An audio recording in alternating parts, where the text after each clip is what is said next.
All right. Saw a couple of faces from here in the animal behavior seminar earlier today. So thanks to those who came for that. Hope that was interesting. Clive always gives entertaining talks.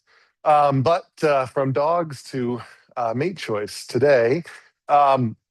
So in this unit, it's a 2-lecture unit. So that means that this upcoming weekend, there is a reading assignment and a Canvas exercise due Sunday.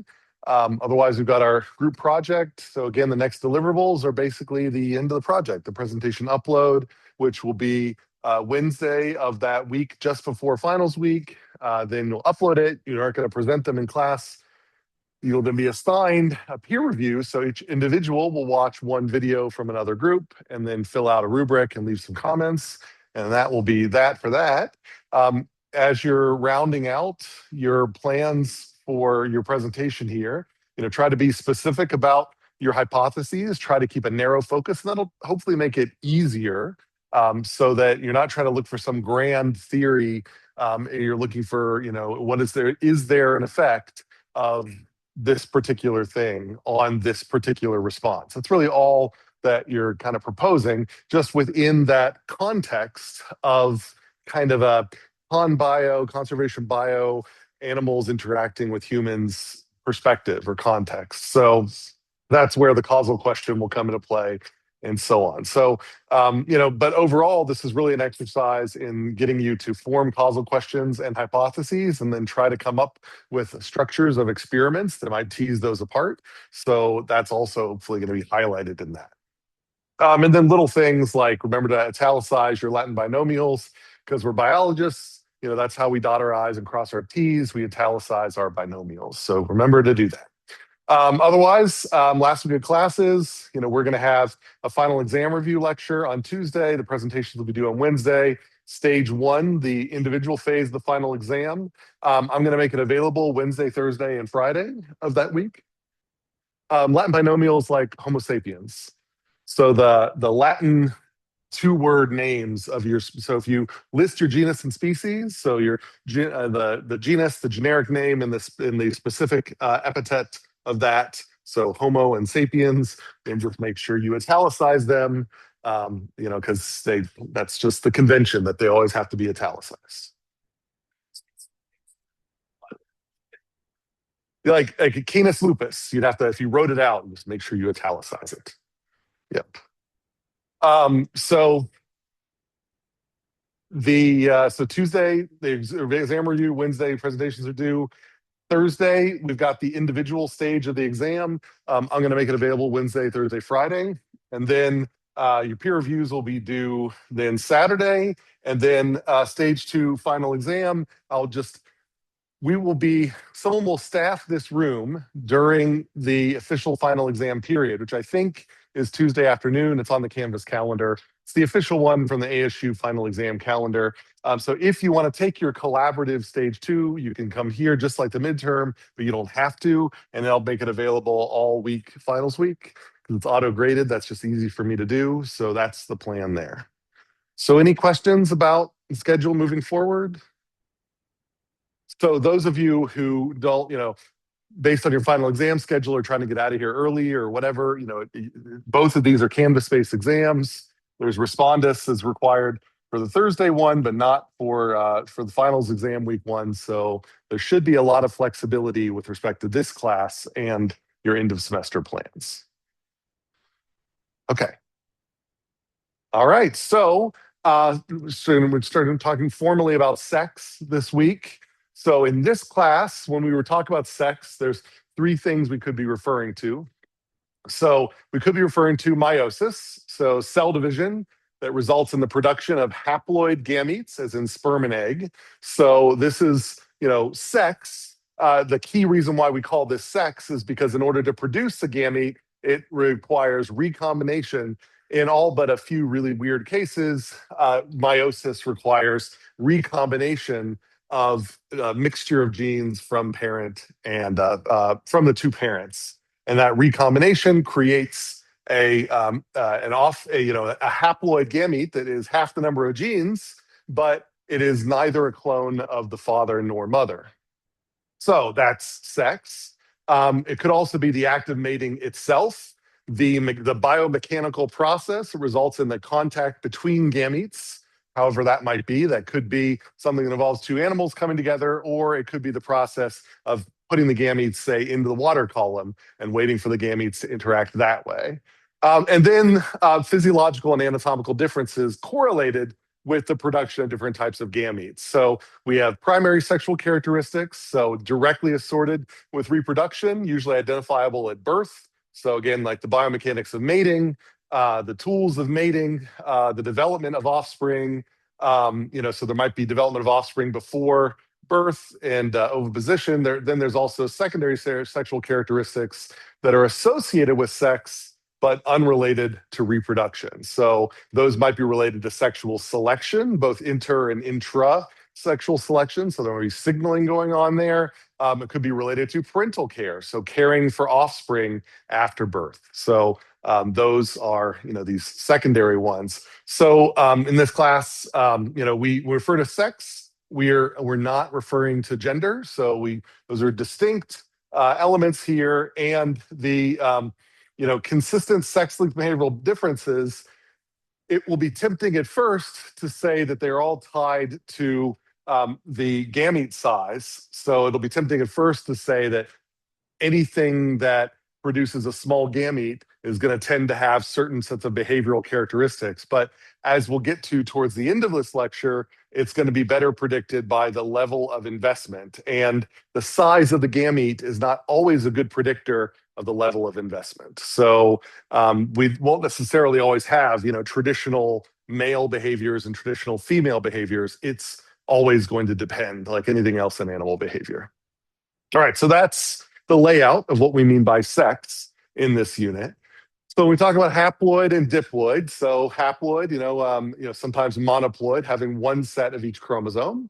Diploid or diploid, having two sets of each chromosomes. So when we talk about mammals traditionally, all in sort of a rare set of cases, we talk about your somatic cells. Those are going to be diploid. So inside the cells of your body, each one of those cells, aside from red blood cells, are going to have a nucleus that will have a dual set of chromosomes. That's diploid.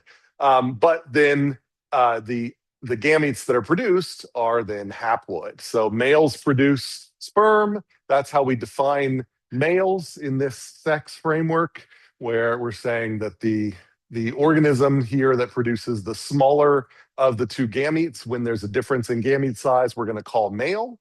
And otherwise, if they produce the larger of the two gametes, we're going to call female. So the gamete the females produce, we're calling eggs. The gamete the males produce, we're calling sperm or spermatozoa. So these are relatively small and motile. These are relatively large and non-motile. It's the key characteristic of these two. So that's how we're defining things. Now, when you look at this, and as an evolutionary biologist, this is a puzzling picture. Because this meiosis, where you start out with this number of genes, this number of chromosomes, and then you cut it down by half, then you lose half your genetic material when it produces these haploid gametes. And that's weird. Because if you think about it, why would you have genes up here that code for the machinery that makes this happen?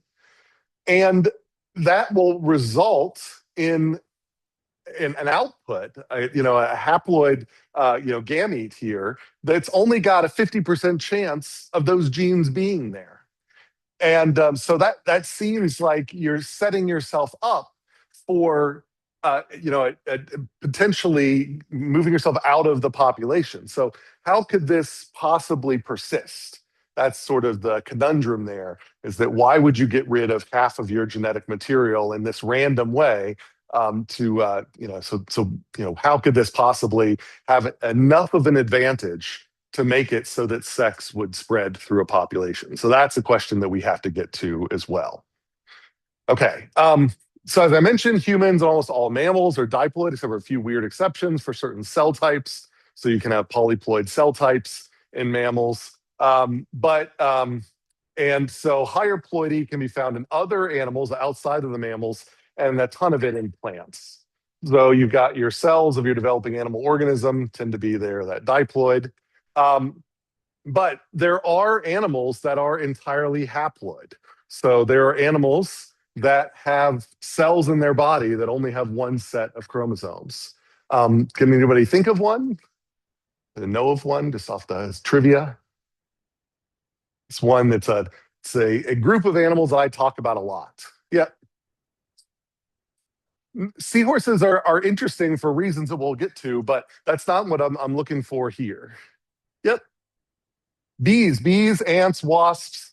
So these social hymenoptera, or hymenoptera in general, these have a haplodiploid sex determinism system. So you're seeing here, this is a male bee, another male bee, a male wasp, a male ant, and another male ant.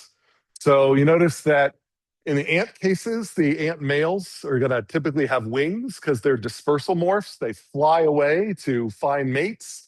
So even though most workers you see don't have wings, they have wings. They've got really tiny heads relative to the queens. So they're very distinctive.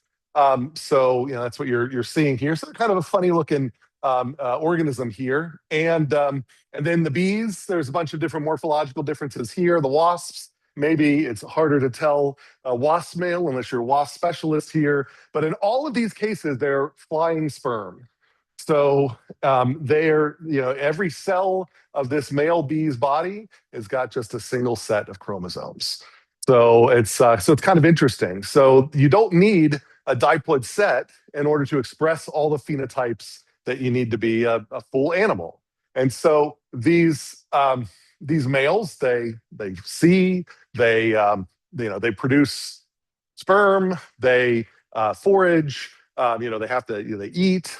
So they do all of the things that, the females do. Well, they don't do all of the things the females do. They do all the things you'd expect a male animal to do, but they do it with only one set of chromosomes. And that's how these set of animals, these particular set of insects determine their sex, is if the queen fertilizes an egg, aside from a few abnormalities, it's going to become female. If she doesn't fertilize an egg and lets the egg develop, it'll become male. They're male by default, they're fertilized, and that's what makes them become female. So kind of a fun little trivia there. And this actually makes genetics with them pretty interesting because you can test for phenotypes here, and you don't have to worry about the recombination, or you don't have to worry about what's expressed. Like in my body right now, different cells are expressing alleles from different chromosomes.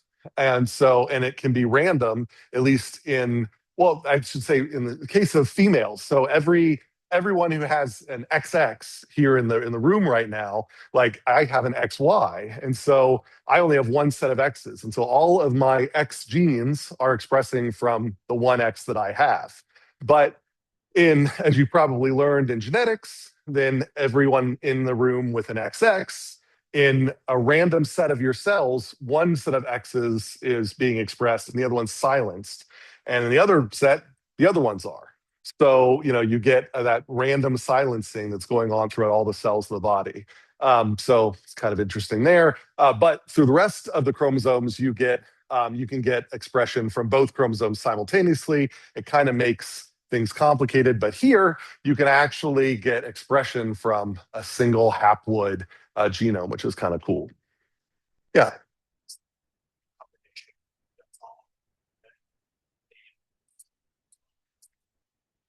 So the question was, does recombination happen? It turns out it does still happen, but the males, when a queen has a male, it's when a queen produces an egg, that egg is the product of recombination between her two. So it's true that the egg doesn't have two, it's a haploid egg, but that wasn't a clone of the father. Now, there are ants and potentially other animals that do clone the father and clone the mother. So, for example, there is an ant that you see that is all around here called a crazy ant. It's very frenetic. It's the little one, Paratrichina longicornis.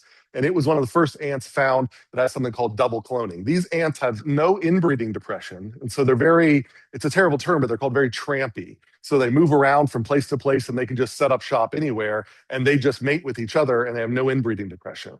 And what they found is that that when a queen produces, fertilizes sperm and egg together, she produces workers. But when she produces a new male, she actually produces a haploid male. So I'll pick a random ant here. So here we go, a haploid male, where she discards her genetic material entirely and clones the father. And so her son is a clone of the father. And when she produces a new queen, a new daughter who will become a new queen, she clones herself. So her daughter sexuals are clones of herself. Her sons, who are automatically sexuals, are clones of the father. So they have no inbreeding depression because it's the same pair over and over and over again. And so that's the way they've got around it, and that's how they can move around. So there are weird things that happen, especially in this haplodiploid system. So I've got a graduate seminar that I run with a couple other faculty on Wednesdays, where we read new results that come out. And the paper we're reading tomorrow, it happens to be about in sort of an ant that you find in Portugal and in Spain, that it is a male that has lost its species. So it's basically a male that has because another ant of another species has developed the ability to clone this male. This male has latched onto that ant and has started making exclusively with that ant, and it has lost effectively the rest of its species. And so it's like a parasitic male. Imagine if you had a male human that could mate with some other hominid and produce clones of itself. And at that point, 100% of its genes were carried through that other hominid. Well, then to those genes, you want to avoid human mating and only mate out of species, because you actually get 100% transmission and not 50% transmission. And that's effectively what's going on with those ants. So it's a little weird kind of sci-fi thing. So there's a lot of weird things that can happen in this sex determination system, and really all sex determination systems. I just want to pick on this one. Biology is just weird. All right. So any questions about this system? So that's the basics we're setting up about haploid, diploid, and all the terminology. All right. So let's do a quick clicker then. And so this should be pretty easy after that long discussion. But so how many of each chromosome do male ants have, and do male ants, bees, and wasps have in their somatic cells? Is it 1, 2, 3, or 4? So hopefully that's quick.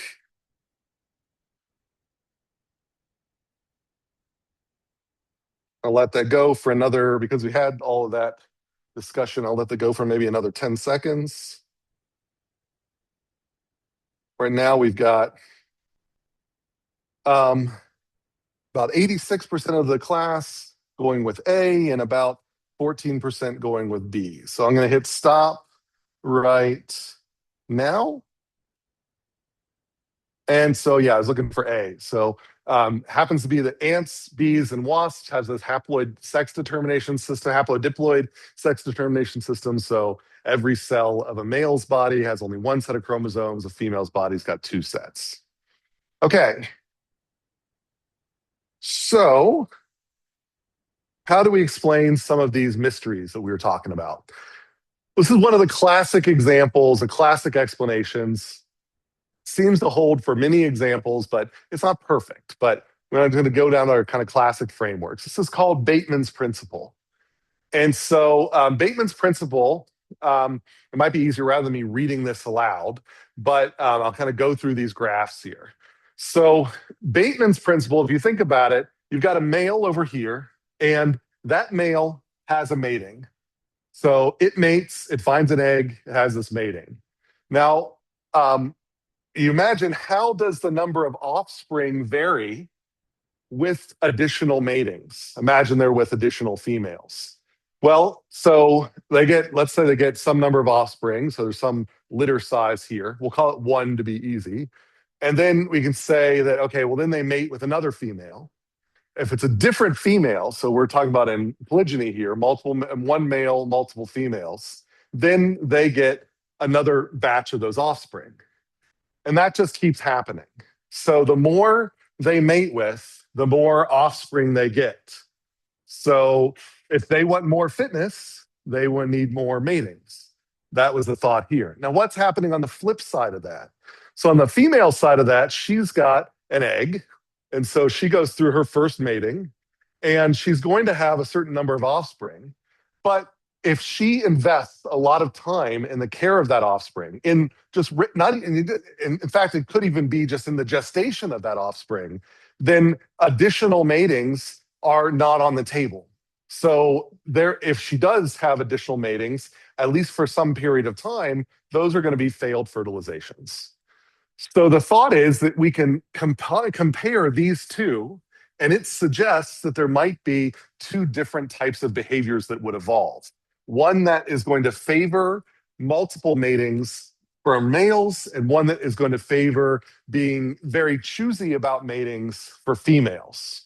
That's the thought behind Bateman's principle. Because if you've only got one shot to mate, and then you won't be able to mate for a while, you better make sure that one shot is a good one. Otherwise, over here, you want to maximize your opportunities to take shots. So that's the thought here. And so if you go from this, you say, what does this predict? Well, this predicts then that the males are going to have such high benefits from extra matings that there's going to be high pressure on them from sexual selection to be very showy, to have a lot of displays, to be the benefactor, to benefit from the choice of females. And so the thought is you might see extreme sexual dimorphism in males, where the females they might look relatively similar, and there's not going to be a lot of variation among them, and they won't be necessarily very showy. But the males, you're going to get these sexually, the pressure for these sexual signals that we've talked about in previous lectures here. And so from that, then you get high degrees of mate choosiness in the females. And so the females then use these signals to make choices on who to mate with. That's one potential prediction of this Bateman's principle. And that maybe that explains why males in a lot of species are the brighter ones. It's because they have less investment per mating. They have a higher benefit for lots of matings in order to get, and the females have the opposite. So when you join those things together, then the males try to be very showy and attract lots of matings, and the females are very choosy and are very selective on who they mate with. Maybe that is what explains that. Questions about that idea? That one consequence of Bateman's principle, one prediction of this hypothesis. Alternatively, you can get a little more gruesome predictions in that if a male needs multiple matings, it can try to be as showy as possible depending on female mate choice, or you get the evolution like you do in ducks or in many other animals of forced copulation, where the males are able to force themselves onto the female. And then so you see again that a lot in ducks and geese, but then that leads to kind of a war between the sexes, because then females then evolve defenses against it. So you find that the males might have a tendency towards polygyny, but then you get a pressure for monogamy from the female side of things. And so females can evolve defenses against these things. So, and this happens not only in terms of behavior, but also in terms of morphology. So if you've never heard this before, great thing to Google after class, but the corkscrew penis of a duck, for example, is, this is thought to be an arms race in that the female reproductive tract in ducks has become very convoluted, as is thought to be to make it very difficult for the duck penis to do its job. And so then the duck penis has now evolved different shapes in order to better fit into the maze that is the female reproductive tract the duck females. And so, weird things that can happen in terms of morphology, but also in terms of behavior. So that's one potential consequence to this. You can also get, mate guarding by males. And so this is where, even though males may have a benefit from multiple matings, if there's not an opportunity for multiple matings, then you can actually get the evolution of monogamy, where males, and it's a terrible term, but you can tell that males were probably the male humans are probably the ones that first came up with these terms. But it's this idea that after a male has mated with a female, it hangs around and prevents access to that female by other males. And that's so-called mate guarding. And that's, again, the thought that it's to sort of maximize the chances that if the female is only going to mate and produce an offspring from one mating, then how do you make it that it's your mating? So that's another potential prediction of this Bateman's principle. And then you can continue to take that even further. And so I've gone from polygyny to monogamy, and then potentially you can get conditions for polyandry, so where you have females that mate with multiple males, like you have here. So here, in this critter here, you've got very large testicles that are being seen there, and it turns out that in animals like this, each male produces a relatively low amount of sperm, and so every time a female mates with a male, there's a good chance that that male might be on empty and she might not get very much out of it. And so in order for her to maximize her chances of actually getting up this peak, then she might actually start mating with multiple males. And in that case, you start seeing the evolution of these showy signals like here, these large and very conspicuous testicles, which are the females are shown to be used in sort of used for their own selection activities in order to try to maximize the amount of sperm that they receive so that they can manage to even get to this first fertilization.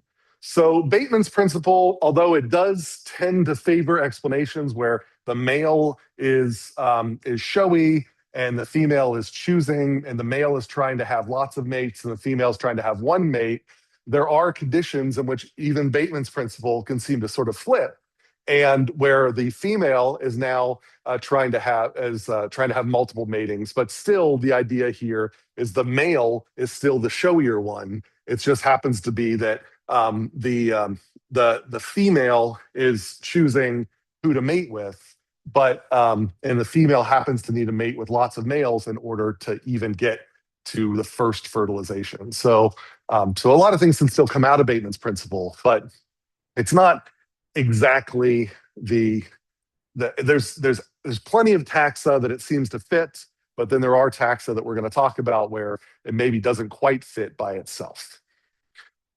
All right, any questions about Bateman's principle? These two graphs, like understanding the differential fitness between males and females in terms of number and matings. That's the key point here. Yeah.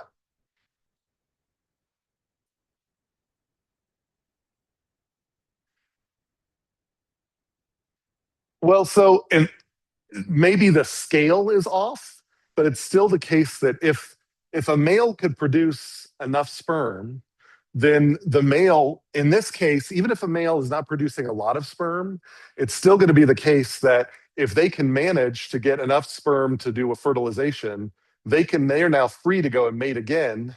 I guess your point is, well, if they deplete all their sperm, have to wait for it. But this is like not so much necessarily a depletion effect, but it's just they don't make sperm. They just don't make a lot of sperm. They don't produce a lot of sperm in every mating. So it's still, if they can manage to get multiple matings, then the thought is that they could still get more fitness. Now, what you're talking about, we're going to see, like there's already a mention of seahorses, and we're going to talk about pipefish. And in that case, it's going to be much more like, I think what you're getting at, where you're saying, well, in the male case, after the first mating, the male really is off the market. And at that point, it really matters what their first mating is. And that might be, this might be bending a little bit due to depletion effects, but it's not like after the male's mated and has now a fertilized offspring that they now are stuck with the fertilized offspring. Whereas the female is still, she's kind of stuck with it. At least if she's, like there are, if she's laying eggs and they're fertilized outside of her body, then things change. So there's all sorts of weird things that can change based on where the eggs are and where they're fertilized. But if they're fertilized in her, then she's kind of, she has to, then you get this curve.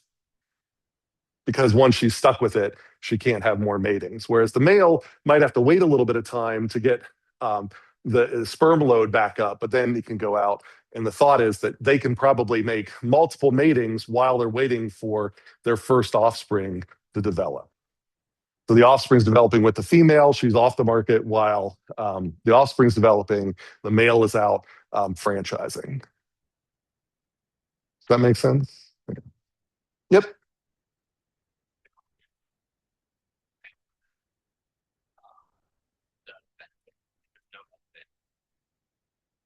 Well, the thought was here is that if you happen to have a situation where some males have very, very little sperm in their ejaculate, and then it causes the female to have a risk where they don't know. That's why the signaling exists. Every mating, they don't know if that mating had little sperm transfer or a lot of sperm transfer. So if there's a high probability that the only males they're mating with have very little sperm transfer, then they might then start mating with multiple males. But and so the thought is that there's going to be signaling systems that evolve that become honest signals of the ejaculate, the amount of sperm in the ejaculate for these males, and females will then home in on that so they don't have to mate with multiple males. But if all that they have access to are males that are signaling low sperm count, then they might mate with multiple males because that's the highest probability of getting enough sperm to actually reach the first fertilization. So it all has to do with in these species that for physiological and ecological reasons happen to have very low sperm count, then under these low sperm count conditions, then and for a female to get any fitness, she needs to actually climb this hill. Whereas in most other species, after one mating, she's at the top of the hill, and then she can flip to the flat strategy. That's the hypothesis behind these. Okay, great. Good questions. So while we're talking about sperm, if you do have polyandry, it opens up some interesting additional behaviors now at the level of the sperm. So there's this term we call sperm competition, which is competition between sperm after they're released by the male. So this can happen among a male's sperm, among one male sperm, they can compete with each other. But if you have polyandry, now you've got a female mated with more than one male. She's going to have sperm from multiple males inside her. And those sperm actually can compete. And in animals with sperm competition, if you look at the sperm under a microscope, you actually find that they have all these interesting adaptations to fight the sperm around them. And so, there might be particularly fast swimmers, or they've got certain shapes that kind of allow them to crowd out other sperm. So you actually get the evolution of phenotypes for competition that occur at the level of sperm. Now, in other cases, like if you have, there are plenty of insects that multiply mate, but in ants and there are ants that multiply mate, but there are ants that singly mate. And then the female will store sperm for as long as 30 years in her body. And she then, whenever she needs to produce new workers, she samples from her stored sperm, like a sperm bank. She produces new workers. Those sperm don't have to compete with each other. And they've actually lost their tail. So they're basically just these little pinballs that are just stored there because they don't have to rush towards an egg. They're just a bank that she then grabs and then fertilizes, produces the egg. And so they've lost the ability to kind of do the sort of the zoa part of spermatozoa. Like they just become genetic material. Whereas in these types of animals where you can have multiple unrelated sperm in the same location, they evolve these abilities for one sperm to try to get ahead of the other sperm. And then there are some interesting cases where you actually get, it's kind of like in the Tour de France, like in the middle of the race, Sometimes you get the cooperative behaviors where they all get in a line and so they can kind of draft with each other. And it's kind of like ducks, but not in the mating sense. They can like rotate, who's at head, and then eventually they'll break off or whatever. Well, you can actually get sperm that have these adaptations where they link tail and head together, and you get this giant sperm train, and that sperm train tends to move faster than the sperm around it. So they get this little drafting setup going up, and then when they finally get to the egg, they break apart and then they compete again. So lots of cool things are going to happen at the level of individual sperm when you've got sperm from multiple males. Or you imagine if you've got related sperm near you and unrelated sperm, maybe you want to do that drafting thing with your related sperm, but somehow reject your unrelated sperm. Well, then how are sperm telling the difference? It's all sorts of cool questions you can ask about sperm competition, which some people do. I don't, some people do. So that's what we're just sort of saying here. Yeah. So question about that, sperm competition. So it's competition between sperm. It's not competition for sperm. Okay. All right. So like I said, that's Bateman's principle, these two graphs. And so the question is this really everything? So how general is Bateman's principle? And is it really all described by the fact that these are small motile gametes and these are large non-motile gametes? Is that it? And that brings up examples like this, the spermatophore. So in a lot of arthropods and many salamanders, males not only have sperm that they transfer, but they transfer this giant structure called a spermatophore that has sperm as well as nutrients that are valuable to the female, which have been called, again, probably a terrible term, nuptial gifts. And so not only are they transferring genetic material, but they're transferring material which may not be used by the offspring itself, may actually be used by the female. So it's an additional package that can be given to the female that can maybe entice her to choose that male. And in these cases, it takes a lot of investment for this Mormon cricket to generate that thing. And so in these cases, this investment can lead to a shift in the choosiness here. So the thought here is that with these spermatophores, that I thought I had one more slide on this spermatophore thing, that here the male is sort of having to choose which female to give the spermatophore to because it's such a huge investment. So it's less about the size of the gamete here and more about the support structure that is passed between sexual individuals that seems to be driving the behavior. Now, in most males in the animal kingdom, you don't have these spermatophores, you've got just the individual sperm. And maybe Bateman's principle makes a lot of sense there. But at the point where the males start investing in these nuptial gifts, then things might switch. And that brings us to the seahorse and generally this group of fish. So this is seahorse, pipefish, and sea dragons. So a cool thing about this group of fish, the Syngnathidae fish, is that the males are the ones that carry the offspring.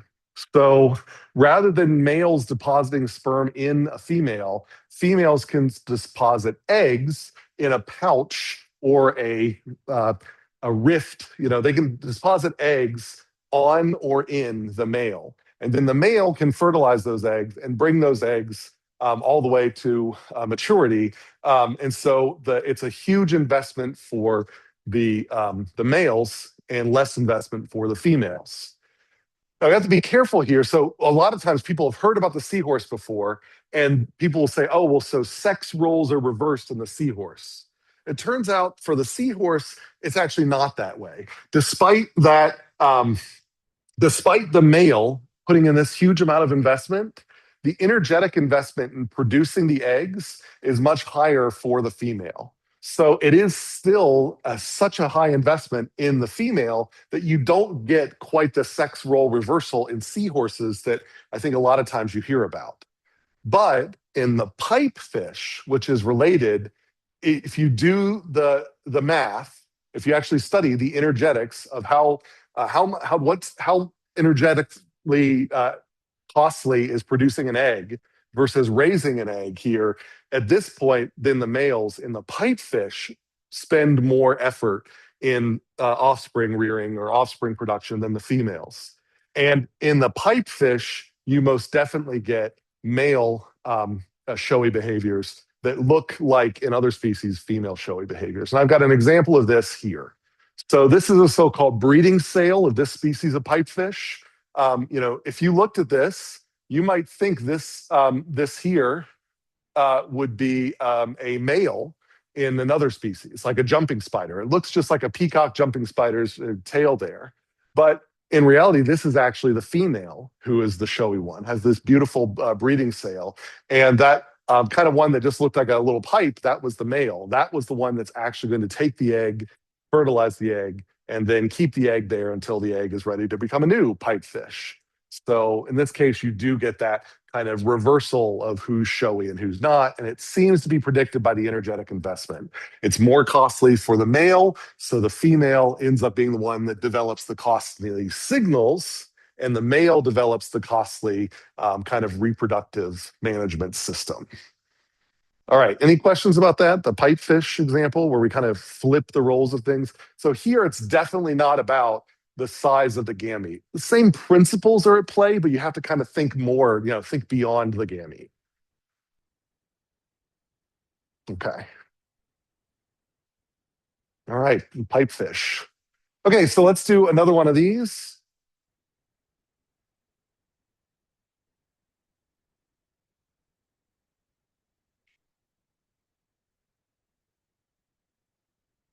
Okay, so which sex carries the fertilized eggs in these sygnathidae fish? So those again are like seahorses and pipefish.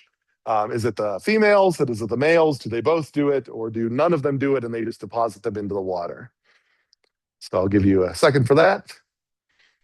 And you guys know that we drop like 5 for those of you who've been here like all semester, I think we're in the point where it's not going to matter. So just putting that out there.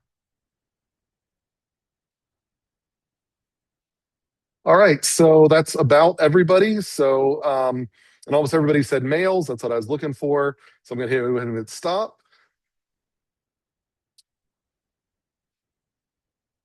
All right, but still, we didn't have an answer. So we've talked about when there is sex, then we've started to understand how there could be differences in the behaviors among males and females. So under many circumstances, males might be showy, females might be choosy. Under other circumstances, the opposite will hold.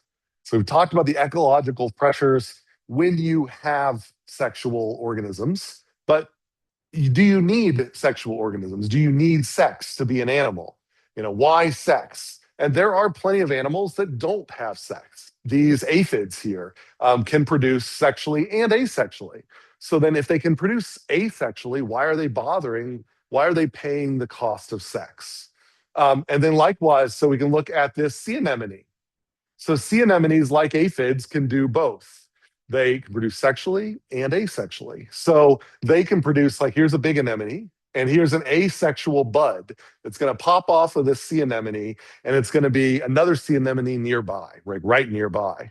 But this sea anemone can also disperse gametes into the water that go far away from it, and then produce new sea anemones quite far away. So that, that brings up a hypothesis about how might environmental conditions favor clonal reproduction versus sexual reproduction.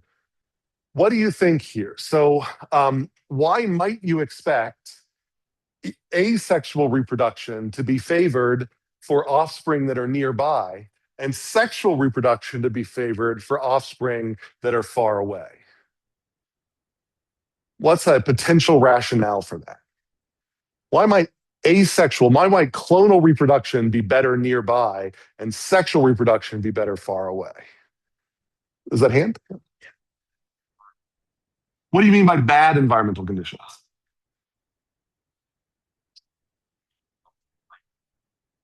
So you're saying like it might be that so you're saying that the environmental conditions here are good, but far away might be bad? Or you're saying it might be bad here? Oh, and then you're developing. So yeah, that's a great hypothesis for why disperse, because it might be the case that, and why disperse sexually. That's definitely the case. Is that you could say, well, if you're not doing well here and you have the ability to choose, then maybe this, let's roll the dice a little bit differently, reshuffle our genes, and then send ourselves off into a new conditions where maybe we'll be better, have better luck there. It still doesn't quite explain then why asexual here, but it's getting there. It's really close to what I'm, possibility. Yep.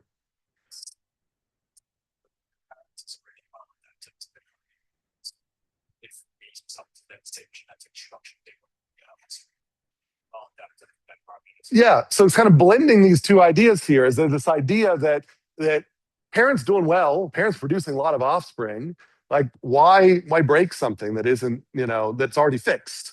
So that if the conditions here are good for the parent, then they're probably going to be good for the offspring. So nearby, you keep your genes exactly as they are. You have these little buds, and then far away, you have no idea what the conditions are going to be. And so, regardless of whether you're doing well or not doing well here, far away, the conditions are probably different than here. And so, that uncertainty might produce pressure for sex. And if you're in an environment where there's a lot of spatial differences, spatial heterogeneity, if you disperse, then most likely you're going to probably need to be different than you were from where you dispersed from. And sex allows you to roll the dice so that you have a better chance of producing offspring that are adapted for those different conditions. That is a thought here. And so this is the kind of habitat stability hypothesis for the evolution of sex. If you have a stable habitat, you're probably going to get asexual reproduction. If you have an unstable habitat, there's no optimum, and you're always going to be chasing new things. And that's going to lead to sexual reproduction, which allows you to try to almost bet hedge, is that you're sort of saying, I'm taking a risk because things could be a lot worse if I shake up my genes, but I at least have a chance of hitting a combination that's a lot better. So uncertainty might drive sexual reproduction, is the thought here.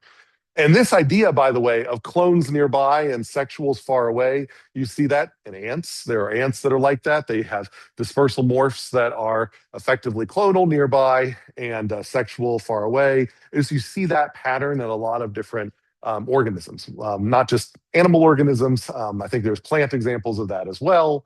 And this all feeds into this idea of the so-called red queen hypothesis. So you should take any evolution course or behavioral ecology course, you should know the red queen hypothesis. This comes from Lewis Carroll. Now here you see it takes all the running you do just to keep in the same place. So the thought here is that once you put multiple organisms that have the ability to change, it's going to have an even bigger driver on keeping things changing. And what do we mean by that? So we have an evolutionary arms race between, let's say, hosts and parasites, or hosts and diseases. So you have a particular genetic makeup, and then a disease species nearby changes so that now you are a good target for them. So then that disease species becomes very prevalent. So then in another generation, the host overcomes that by changing their genes to being not a good match for the parasite. And of course, what's going to happen in the next generation? The parasite's going to keep up.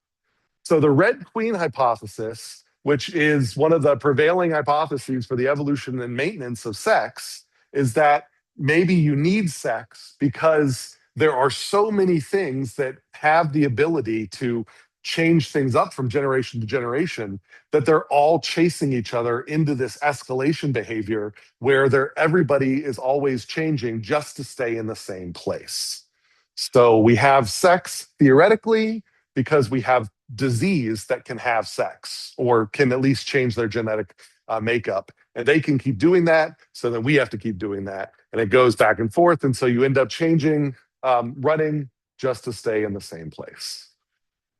Questions about that general idea about the red queen here? Okay. So we've already seen this basic idea from previous lecture last week, where we talked about prey and host. You can get these oscillations in population dynamics, like in the case of those fish. That was kind of an aquatic arms race where you have all of the left-eating parasites, and then you've got the fish that learn to then, whenever they feel anything nearby, they snap to the right, and that puts the left-eating fish at a disadvantage. So then the right-eating fish, so then the population of the parasites changes to feed on the other side, and then it takes a while for the host to snap back, and they go back and forth, and that puts themselves in this arms race. And that's what we showed here, where you get these oscillations. And so we see that in other traits. And so the thought is that, well, maybe that's also driving the evolution of sex, a similar idea going on there. All right, so any questions about that? The arms race that is the Red Queen hypothesis and the evolution of sex. Okay. All right, so, but you can have sex without having two different sized gametes. Why would you have a sperm that is way smaller and way more motile than an egg, which is way larger and way less motile? These are completely different phenotypes. Why would you have both of those in the same population? And so this is this anisogamous species. And remember, we're talking about this in behavior because there are, like by Bateman's principle, downstream behavioral consequences of this way the egg and sperm are set up. The fact that we have an egg and sperm sets up for all of these potential behavioral differences that we're very interested in as behaviorists. And so that is natural to ask the question, well, why the heck did it start this way? Why do we have those? And so, there can also be hermaphrodites, animals that have both male and female parts. And there are hermaphrodites that are one sex for one part of their life and another sex for another part of their life. So there's protandrous. So you can think of like first male, protandrous, like androgen male, and then protogynous. And so protandrous hermaphrodites are males early. They're first males and then become females. Protogynous, the other way around, females early, males later. So you can have those. And so, but that still is, you're still producing egg and sperm. It's just you're producing them at different times of the life there. But there's also, isogamy that in theory you could have. And in other unicellular organisms, you see isogamy. So in unicellular organisms, you can see gametes that are just, there's no male and female, there's just gametes. There's just these haploid beads that are thrown out in the environment that meet with each other and they join up and they do everything that these do, but they just aren't in these very different packages. So the question is, and that doesn't tend to happen in animals, but it happens in other unicellular organisms and maybe it's the ancestral state of the gametes that we have in animals, is the thought here. So question is then why do we stuck with these in animals? And this comes down to this idea of disruptive selection, which we talked about back before the midterm. So these are stabilizing selection, directional selection. This is how you can get a convergence on one phenotype. This is how you can get a phenotype kind of being driven to an extreme. And then this is this disruptive selection, which explains how you might get two coexisting phenotypes that are very different from each other. So the thought here is that you could have intermediate gametes here. So just that single, pinball gamete that looks just like any other gamete right in the middle here. But there's design trade-offs you can kind of think about. You say, well, what if I made it a little smaller?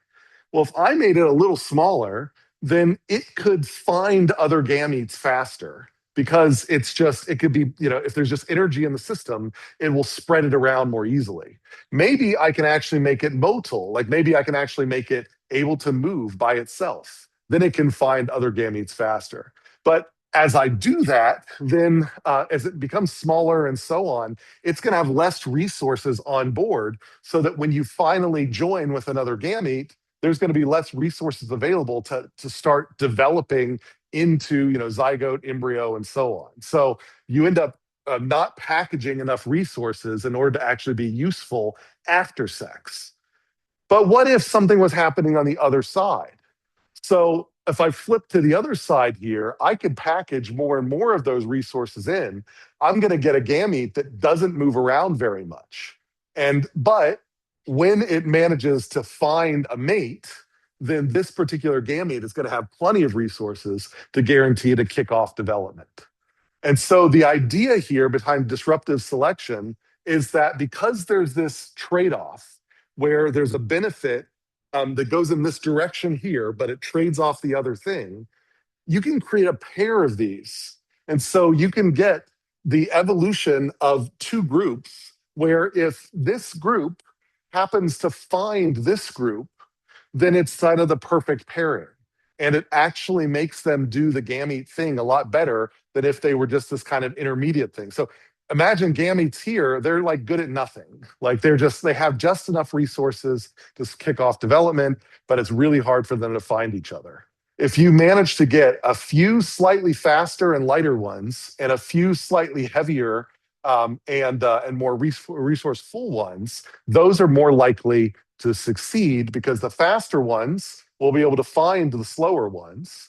And that can drive the selection for a group, a pool of roughly half of small gametes and large gametes, because this is actually two phenotypes that benefit each other.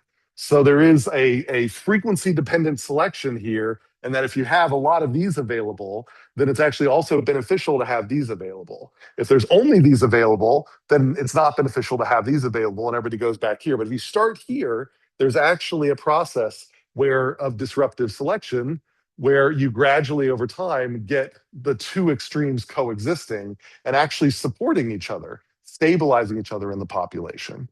And that's the thought as to how maybe in the unicellular case, before you got animals, you had a bunch of these, single gametes right here. And then once you started getting multicellular animals in the play, then you started to get this separation of gametes into these two groups. So that's kind of the thought here, is that you have moderate, short, and long-term rewards, kind of just a meh gamete here. Here you've got a gamete that is really amazing in short-term rewards. Here's one that's really amazing in long-term rewards. And if they could manage to find each other, they can do much better than the intermediate ones. That's disruptive selection. All right, so questions about that. That's why we think we have egg and sperm, which leads to male and female, which leads to all of the behavioral difference that we see between male and female across a bunch of different animals. Okay. All right, so then to close this up, we got male, we got female gametes here. What about mate selection? So there's these sperm are having to choose between the eggs. These eggs are having to choose between the sperm. So how does mate selection affect the outcome of sex? So what's going on with these selection processes? And so, we've already talked about here that selection favors genetic combinations that accommodate habitat change. So, this evolves so that these combinations are constantly shifting during meiosis. So the thought here is that, well, maybe we would then want selection to support this idea, so that you'd say, okay, a female might be looking for a signal in a male that signals that they have genes that are particularly good for this habitat. And that maybe sex allows for this selection to happen. And as you move from habitat to habitat to habitat, you might find that in certain habitats, certain types of males are able to produce these colors and other types of males aren't. But in another habitat, it flips who can produce these colors. But in all of the habitats, the colors provide you an honest signal that that male has genes that are well suited for that habitat. And so maybe that's what's going on with selection, is you're trying to find a mate that is better adapted for the habitat. But that isn't the only thing that could be going on. So that's what we're saying here. Now, oh yeah, I almost forgot about this. I told you earlier in the class that when things are under selection, selection purges them of their genetic variation and thereby purges them of their heritability. Remember that heritability is the fraction of the phenotypic difference that can be explained by the genotypic difference in a population. For reasons that are mysterious still in many different species, that sexually traits that are related to sexual selection here tend to have high heritability for very long periods of time. Longer than you'd expect any other trait that is highly heritable and under selection. And so no one completely understands all of the causes of this. But one possibility is that if you're choosing a sexually selected, not you choosing, but if natural selection is converging upon a trait that will be a signal for sex, it might converge upon a signal that, for whatever reason, is very difficult to have great reductions in heritability. So it's the thought here that normally, if you breed, you're going to breed out the heritability out of your system. You use the heritability, and then after so many generations, everybody's got the same genes, and so any variations left over are due to the environment. But the rate at which that happens is going to differ from trait to trait to trait based on the genetic architecture underneath those traits. And so maybe there is a complex genetic architecture underlying sexually selected signaling traits that actually maybe are shaking things up and keeping the genetic variation high from generation to generation. And those just happen to be the things that are really great to be used for sexually selected signaling. It's not that the signaling is causing that, it's more like the signaling is co-opting that feature. And if you don't have that feature, then it's fine if this is what, in this generation, this meant that this peacock spider was particularly good for this habitat. But in the next generation, this may have no relationship to the genes inside this spider. This particular spider might have just gotten lucky and produced those colors. So that's why we really need those colors to relate to the genes inside the spider for them to be used for sexual signaling. All right. That's stuff we sort of already talked about. Any questions about that? The other thought behind sexual selection is that maybe it has to do with genetic compatibility. So this is another graph. This is Bateson's optimal outbreeding hypothesis. So the idea here is that, of course, inbreeding is bad. And so that's not good for the genetic architecture. But outbreeding also, if an individual that is way unrelated to you, mating with them can produce, can actually have a real detriment to fitness, can be a real problem for fitness. Because it's like, if they have a completely different, it's like blood types not mixing. If they have a completely different physiological configuration, then there may not be an easy blend between your genes and their genes. And so your offspring may have a bunch of problems because of that incompatibility. So the thought here is that maybe there is an optimal relatedness for breeding.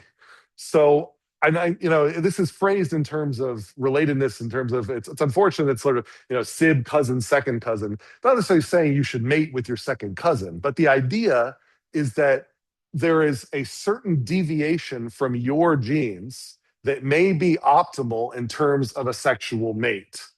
And if you go beyond that, you're going to have offspring they're going to pay a price because they don't blend very well. If you go less than that, you're going to pay a price because you end up getting this inbreeding depression, all of these kind of the inbreeding forces there. So maybe there is this optimal point. And the thought is that if this is really hard to, I can draw this on paper, but when you're actually choosing a mate, yeah.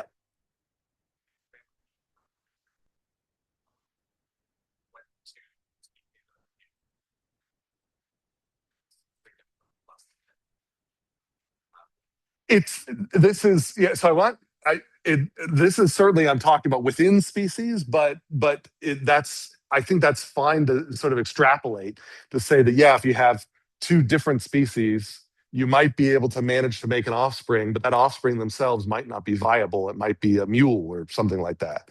Now you could also, there's these weird cases of hybrid vigor where, you actually maybe get some weird benefit of having a hybrid. But in most cases, the hybrid models, yeah, it would be kind of way out here on the relatedness scale. So that, you may have managed to make an offspring and it may have some strength, during its life history, but it's not producing any more offspring. So it itself, so a lot of these incompatibilities happen in the cell level. Like you can have cytoplasmic incompatibilities. So it might be that, like you inherit, like the offspring inherit the cytoplasm and the mitochondria from the mother and some fraction of nuclear DNA from the father, certainly all of the Y chromosome in the case of male offspring. You can get cytoplasmic incompatibilities between the male's nuclear DNA and the cell. And that incompatibility often wrecks reproduction for that offspring. So the offspring might be totally fine. They might even have some benefits. They might be super strong. There might be some other things going on with them, but they're going to have, but it can really affect their reproduction. And ultimately, that's what we're sort of focusing on is kind of the fitness of the offspring, not necessarily other traits of the offspring. All right, but so how do you figure out though, is this mate, second cousin worthy? And whatever that means. And so there are these histocompatibility complexes. And so it turns out that, and this goes into, if you take an immunology course, you're going to learn all about these things. But like every cell of your body has a fingerprint, a cell print. And it's randomized in the offspring versus the parents. And there's disease, again, this is why you learn about it in immunology. This is how your immune system knows not to attack itself because it's like a password. And if your cells give your immune system this password, your immune system doesn't attack your own cells. But when they query other things, like if you get a liver transplant, they'll attack the liver because it tells the wrong password because it has the different histocompatibility complex than you do. And so the thought is that maybe you can actually sense the same thing that inside your body is allowing your immune system to tell the difference between self and non-self. Maybe you can sense that in another individual. And you can find these experiments in humans, for example, where they would like have a bunch of men run around in white t-shirts and get sweaty. And then they have them take off all their t-shirts and then they have a bunch of women smell the t-shirts. I know it's disgusting, but they do that. And then the women rank the t-shirts based on how they feel. It's like, yeah, that smells like an attractive guy. Who knows? But they rank them. And then they then show them pictures of those males. They don't tell them what t-shirt went to which male, have them rank them. And then what they'll find is that they actually, the t-shirts are good predictors of who the choices when they actually have the pictures. So the thought is that there may actually be chemical signals that are communicating chemical compatibility that might relate to sensing how far away this person is. So, this in some ways, it starts out as like a creepy, maybe it's still creepy for you, but it starts out as a creepy discussion. But I'm hoping it gets more interesting, almost more plausible. Like back here, I mean, this is the standard story we tell, but in some ways, this is almost an outlier. Like, you like, at least as a human, we don't have quite as much showiness. When you're thinking about your own, struggles, finding a mate or whatever, and your own preferences and things like this, I don't think it's like, it's not like, oh yeah, I heard you went on a date last night. Who was it? Well, he had this really blue butt. It's like that's usually not the case. It's usually there's like, I don't know, there's something about him that, that really resonated with me. And that's sort of suggesting, something more along these lines. Like I felt this person was compatible with me. And it may not be chemical compatibility, that might not be the proximate mechanism. There could be lots of other mechanisms for that. But however that compatibility is communicated, the theory behind me right now, this hypothesis, is that there's some signal of how compatible they are with you, and that might hopefully give you an idea of their genetic compatibility if you were to mate with them. Yep. Well, so this is meant to be, this is not real data. These are not real data. This was this Bateson's optimal breeding hypothesis. It was like, well, we know that mating with sibs, we know mating with sibs leads to all sorts of bad things. Look at the British royal family and all that, and cousins, we also know that there's, inbreeding issues. But, after cousins, we see that fall off a little bit. And so that's kind of the idea there. And then it goes down because of like the hybridization sort of things. Once you get out here, they're genetically not compatible. Yeah. All right. Well, anyways, I think I've communicated that. So basically, it came down to it here. Mate selection adaptations help to infer whether a mate has good genes. Different animals in different situations are going to have different definitions of good genes, and signals of these good genes tend to remain highly heritable for mysterious reasons, but it makes sense that it's probably good for them to remain highly heritable, or else like they'd constantly be changing to kind of find a new signal. Talked about a lot. Happy to take questions afterwards. Let's close with a quick question here, and then we'll see you later this week. Short answer question. I guess the question here is, oh, you're a minute over, so just put the number 2. And anybody who puts a 2, that's fine. Anybody, so it's a different number, I'll probably just mark you 0 for the day. So 2.